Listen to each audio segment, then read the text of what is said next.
समृद्धि और सुसंपन्नता का मार्ग। शायद ही कोई व्यक्ति अपनी आर्थिक स्थिति से संतुष्ट मिलेगा। कारण एक ही है कि धन के संबंध में हमारा दृष्टिकोण अनात्मकारी बना हुआ है।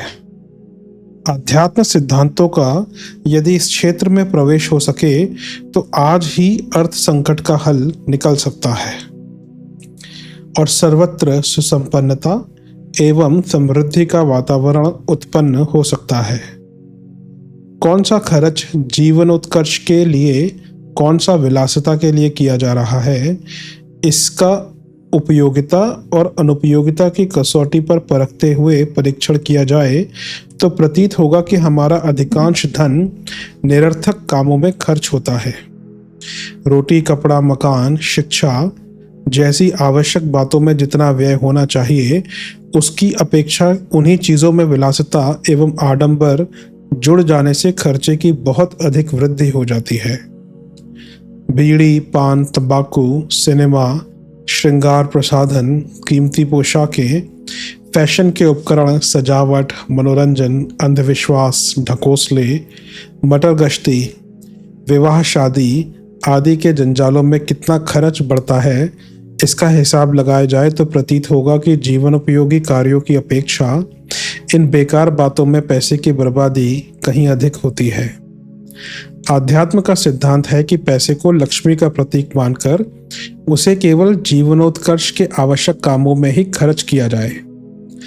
अपव्यय के नाम पर एक फूटी कौड़ी भी बर्बाद ना होने दी जाए। यदि इस आदर्श के आधार पर अपव्यय को कठोरतापूर्वक रोका जा सके तो आधे से अधिक अर्थ संकट देखते देखते दूर हो सकते हैं। उचित आवश्यकताओं की पूर्ति के लिए आसानी से कमाया जा सकता है। तंगी तो अपव्यय के कारण ही बढ़ती है। इसकी रोकथाम तभी संभव है जब मनुष्य अपनी अर्थनीति को आध्यात्म तत्व दर्शन के आदर्शों के अनुरूप निर्धारित करते हुए उस पर चलने का प्रयत्न करे। अपव्यय, अपनी हैसियत से अधिक खर्च करना एक ऐसी घृणित बुराई है जिससे अन्य अनेक दोष दुर्गुण पैदा होते हैं। अधिकांश पाप प्रवृत्तियों का जन्म इसी अत्याचार के कारण होता है। जुआ, चोरी, ठगी, बेईमानी, व्यभिचार, अनीति, अपहरण, रिश्वत, लूट, हत्या आदि के कुकर्म बहुत कुछ अपव्यय की आदत के कारण उत्पन्न हुई तंगी को पूरा करने के लिए ही करने पड़ते हैं। यदि मनुष्य अपने खर्चे को सीमित रखे, अनावश्यक बातों में एक पाई भी कष्ट न होने दे, सादा, सात्विक एवं सरल जीवन क्रम बनाकर रहे तो वह अर्थ संकट जिसके कारण सर्वत्र त्राही त्राही मची हुई है, सहज ही दूर हो सकता है।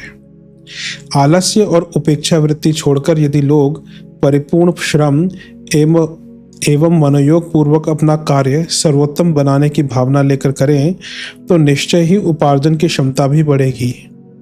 खरे काम का सर्वत्र स्वागत किया जाता है और उसका उचित मूल्य भी मिलता है। अपनी योग्यता और क्षमता बढ़ाते चलने के लिए जो भी प्रयत्न करेगा उसकी उपार्जन शक्ति भी निश्चित रूप से बढ़ेगी। उपार्जन बढ़ाने और अपव्यय रोकने का जिसे ध्यान है उसे आर्थिक तंगी अनुभव करने का कभी अवसर ही ना आएगा। ईमानदारी का पैसा फलता फूलता है। वह चोरी, बीमारी, मुकदमेबाजी, अय्याशी एवं फजूल खर्ची में बर्बाद ना होगा। पसीने की कमाई खर्च करते हुए दर्द लगता है। ईश्वर भी ऐसे पैसे में बरकत देता है।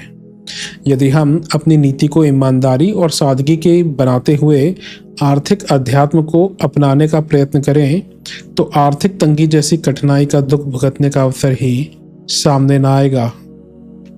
सामाजिक दृष्टि से देखें तो व्यक्तिगत धन संग्रह एवं विलास करने की प्रवृत्ति ने समाज में गरीबी, बेकारी, तंगी, अपव्यय की प्रवृत्ति, ईर्ष्या एवं अनाचार को जन्म दिया है।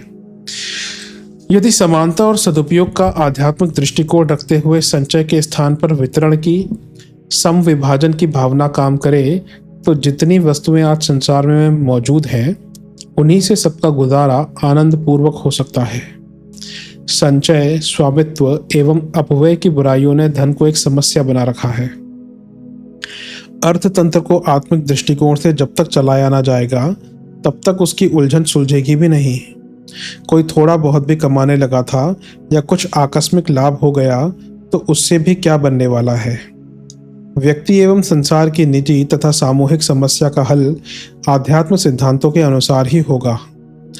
कम आमदनी में भी स्वर्गीय आनंद जैसा सुख प्राप्त करते हुए जी सकने का प्रत्यक्ष उदाहरण ऋषियों ने अपनी जीवनचर्या के रूप में प्रस्तुत किया था। वह मार्ग हम सबके लिए आज भी खुला पड़ा है।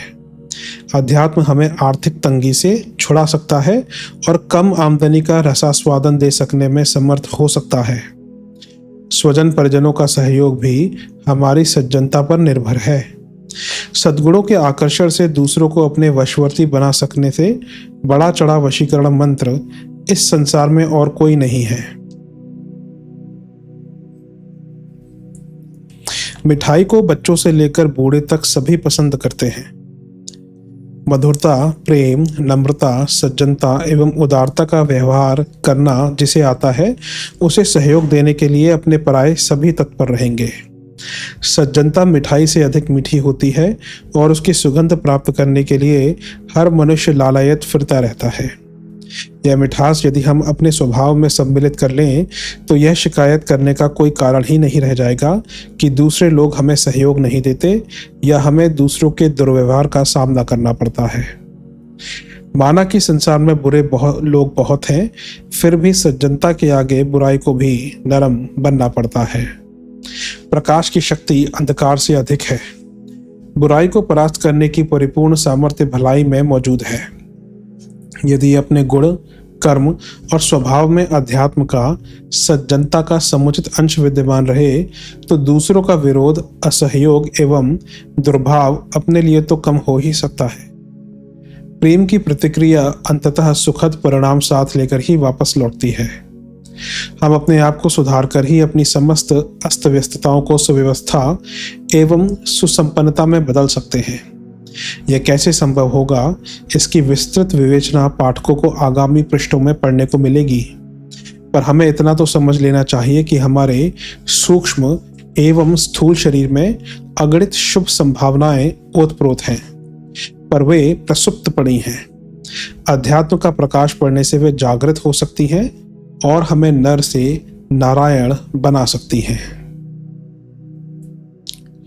अपना सुधार संसार की सबसे बड़ी सेवा है।